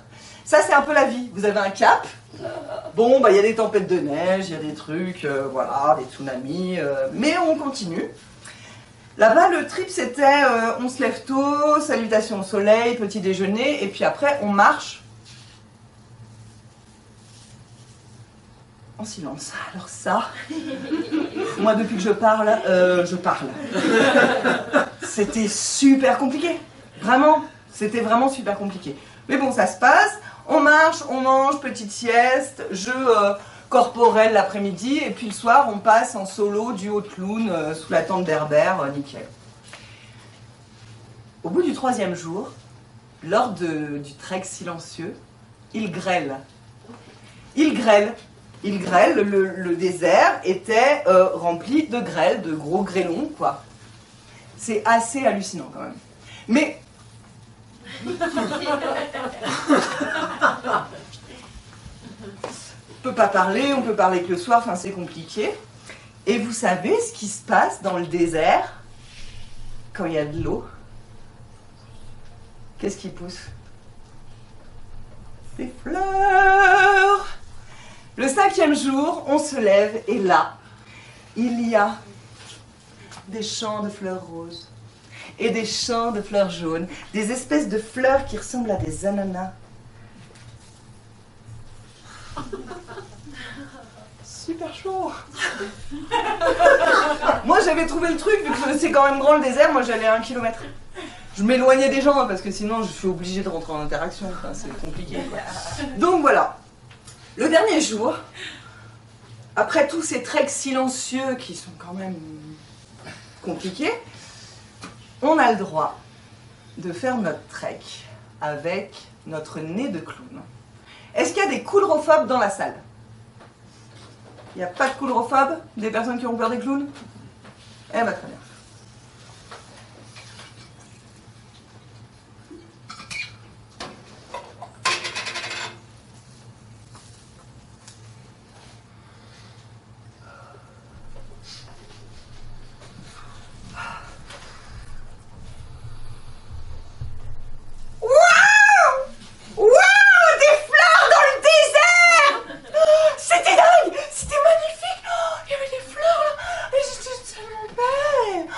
elles étaient roses, là, puis là, elles étaient jaunes, il y en avait plein partout. Des fleurs dans le désert, mais c'était exceptionnel, c'était génial. Alors, moi, j'avais le droit de parler. Bon, moi, je parle pas, je chante.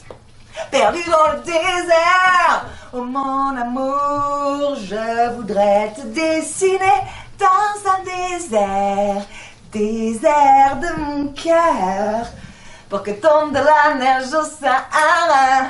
Ah, c'était trop bien. Et puis, le désert, c'est pas plat. Hein. Des fois, il y a des dunes, ça fait mal au mollet, c'est trop fatigant. Mais moi, j'aimais trop monter sur les plus hautes dunes. Je prenais mon sac à dos, je montais tout en haut, je jetais tout par terre, puis je me mettais par terre, puis je roulais comme ça. C'était tellement génial. Et des fois, j'arrivais en haut de la dune et je faisais...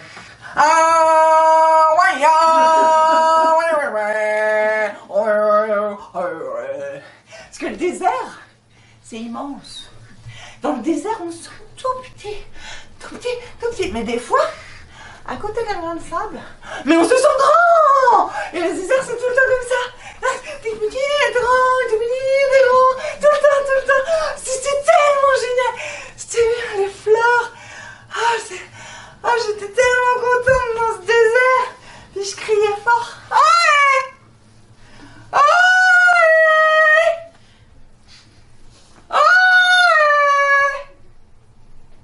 Y a quelqu'un dans le désert?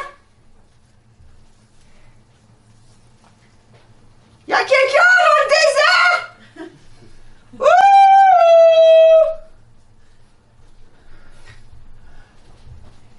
Y a quelqu'un qui m'entend? Y a quelqu'un dans le désert?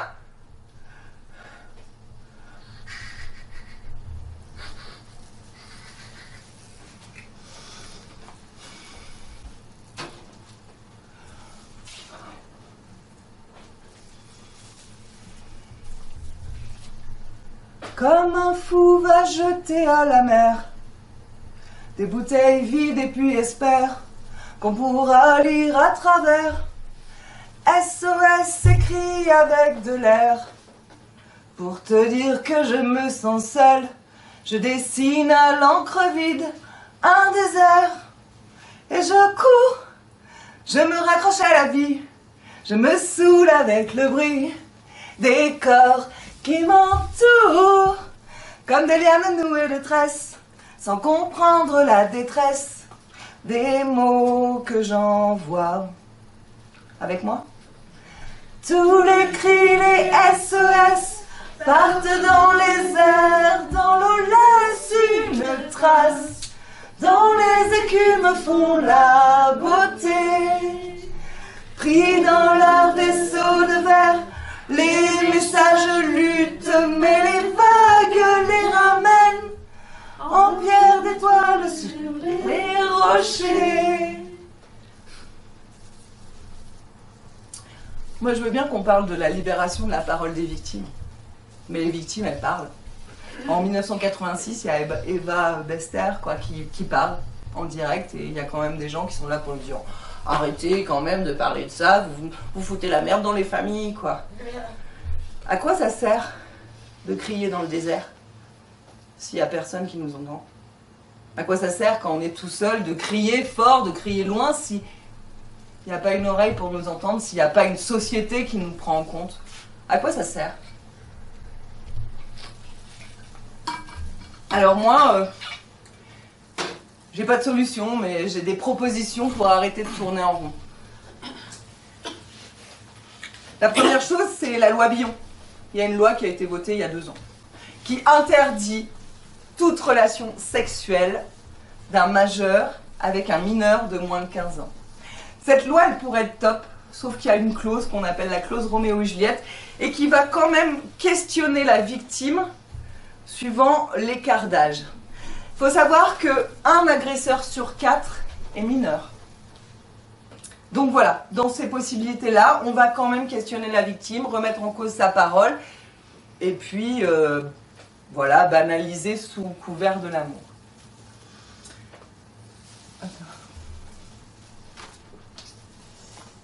Quand est-ce qu'on arrête de mettre en prime time des Matzneff et compagnie. Voilà. Ça fait partie de la culture du viol. Quand est-ce qu'on arrête de mettre des Darmanins au gouvernement, en fait? Quand est-ce qu'on arrête de mettre en avant, de donner des responsabilités, du pouvoir à des gens malsains, à des pédocriminels, à des criminels sexuels? Ça, c'est une vraie question de société. Il y a une jeune fille qui a demandé ça au président Macron et qui, du coup, voilà, il y a les filles qui sont venues pour l'intimider, quoi. Il y a quelques années, sur Twitter, comment fait-on pour que les hommes cessent de violer? La personne qui avait mis ce post-là, en fait, on lui a demandé de l'enlever. Et après, tout le monde l'a remis, mais c'est une vraie question. C'est une vraie question. Comment on arrête ce système-là, en fait, qui est vraiment systémique. Enfin, je veux dire, c'est partout, quoi. Comment on les arrête? Comment on prend en compte les conséquences psychotraumatiques? C'est ce dont je vous parlais. Parce que les violences sexuelles, ça atteint le cerveau et ça atteint en fait la vie sur toutes les parties de la vie de la victime. Comment on prend en compte ces personnes? Moi, je vais en victimologie. Je vais voir une psychiatre victimologue, mais je veux dire, les personnes ne sont pas au fait de ça, quoi. Il faut vraiment aller voir des personnes qui sont au fait des violences sexuelles et des psychotraumatismes. Voilà. Moi, je suis éducatrice de jeunes enfants, c'est pas pour rien. Aujourd'hui, je me dis, oui, quand je dis leur donner les armes et les aider à comprendre, et puis je me disais que peut-être je pourrais déceler des choses, voilà. Moi, je pense que c'est l'éducation qui peut faire changer les choses. Comment on forme le personnel de la justice? Comment on forme le personnel médical? Comment on forme toutes les personnes qui travaillent auprès des enfants, de la petite enfance au lycée? Comment on leur parle de ce sujet? C'est pour ça que je fais un atelier.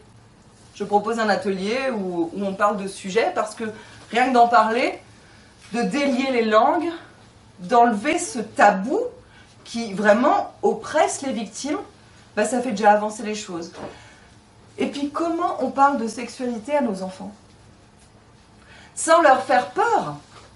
Je veux dire, on ne parle pas de sexualité adulte, on parle de consentement et de rapport au corps. Comment on parle de leur corps, comment on parle de consentement à nos enfants. Je pense que c'est là où les choses principales se jouent, c'est avec les nouvelles générations, quoi. Comment on fait pour que ces 75% d'agresseurs n'agressent plus? La parole. Comment briser ce cercle? C'est la parole, c'est d'en parler. C'est d'être accueilli dans sa parole. Vous vous rappelez de Danielle, la poétesse? Je la retrouve sur Facebook il y a quelques années. Et elle me dit, viens manger à la maison, Aurélie. On se rencontre. C'est une femme qui a 80 ans maintenant, toujours aussi belle. Et puis elle me dit, je suis au courant, tes parents m'ont mis au courant. Elle connaissait mon agresseur, elle me dit, j'ai jamais rien vu, je suis vraiment désolée. Et puis moi je lui dis merci de m'avoir donné ce média qui est la poésie, d'avoir pu exprimer mes émotions, mes douleurs, tout ce qui était beau, j'ai pu l'écrire, quoi. Et je lui dis merci. Et là, un sourire majestueux sur son visage. Et elle me dit, mais merci Aurélie à toi, parce que ça y est, je peux mourir tranquille. Je me suis réalisée. Tu sais, moi, si j'écris, c'est parce qu'à 6 ans, j'ai été violée. Merci Daniel. Et si moi, aujourd'hui, ce spectacle peut permettre à une personne de faire ressortir ces choses-là, et si je dois l'entendre, allons-y. Parlons. Plus de silence dans le désert. Allons-y, chantons, dansons. Parce que la plus belle chose qu'on puisse faire contre les agresseurs, c'est de vivre. Et c'est d'aimer la vie. On dit que je suis résiliente. Alors certes, j'ai beaucoup de chance. Je suis une princesse qui a beaucoup de chance dans tout mon parcours. Vraiment. Parce que je sais que mes sœurs, en fait, elles peuvent être polytoxicomanes, elles peuvent être travailleurs du sexe, elles peuvent être mortes aussi. Moi, je suis un peu passée par tout ça, mais je suis vivante, quoi. Et en fait, la résilience, c'est comment on se reconstruit après un traumatisme. Mais moi, mieux que la résilience, je me dis, comment on résiste collectivement? La résilience, c'est un terme bourgeois, en fait, individualiste, où on a sa propre résilience dans son parcours. Mais en fait, on n'en veut plus de ça. C'est comment, ensemble, collectivement, dans des associations, dans nos familles, comment on va libérer la parole et parler de ces sujets-là. Résiste. D'ailleurs, vous avez envie de chanter avec moi? Résiste, prouve que tu existes, cherche ton bonheur partout, va, refuse ce monde égoïste. Résiste, suis ton cœur qui insiste, ce monde n'est pas le tien, viens, bats-toi, signe et persiste, danse pour le destin du monde, danse pour tous ceux qui ont peur, danse pour les milliers de cœurs qui ont droit au bonheur. Résiste.